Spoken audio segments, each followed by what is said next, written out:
এখন মুখ্যমন্ত্রী বলছেন ফর্ম ফিল আপ করবেন না, আমরা বলছি মুখ্যমন্ত্রী সবার আগে ফর্ম ফিল আপ করে জমা দেবেন। ওনার বাড়িতে 17খানা ফর্ম গেছে, আমাদের কাছে খবর আছে, আপনি দেখতে থাকুন। মুখ্যমন্ত্রী সবার আগে ফর্ম ফিল আপ করে জমা দেবেন।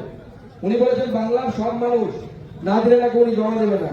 গুলশান কলোনিতে 3 লক্ষ লোক আছে, কেউ বলে 2 লক্ষ আছে, আমি কম করে ধরলাম 1 লক্ষ লোক, 3000 জন ভোটার আছে।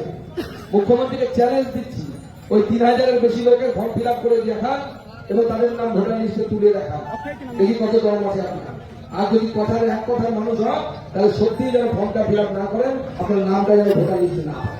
বার্থ সার্টিফিকেট দেওয়া হচ্ছে কলকাতা পুরসভা নয়, সমস্ত জায়গায়। কারণ মমতা বন্দ্যোপাধ্যায়ের টার্গেট হচ্ছে পশ্চিমবঙ্গের ডেমোগ্রাফিকে চেঞ্জ করে হিন্দু মেজরিটি পশ্চিমবঙ্গকে মুসলিম মেজরিটি পশ্চিম বাংলাদেশ বানানো।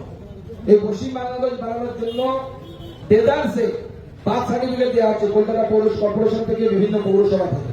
নির্বাচন কমিশনের সাথে কথা বলে আমাদের প্রতিনিধি দল এর আগে গেছিল, তারা যতটা বুঝেছেন যে এখনকার বার্থ সার্টিফিকেট গ্রাহ্য হবে না। অথচ যারা করছেন তারা বড্ড পরিশ্রম করছে।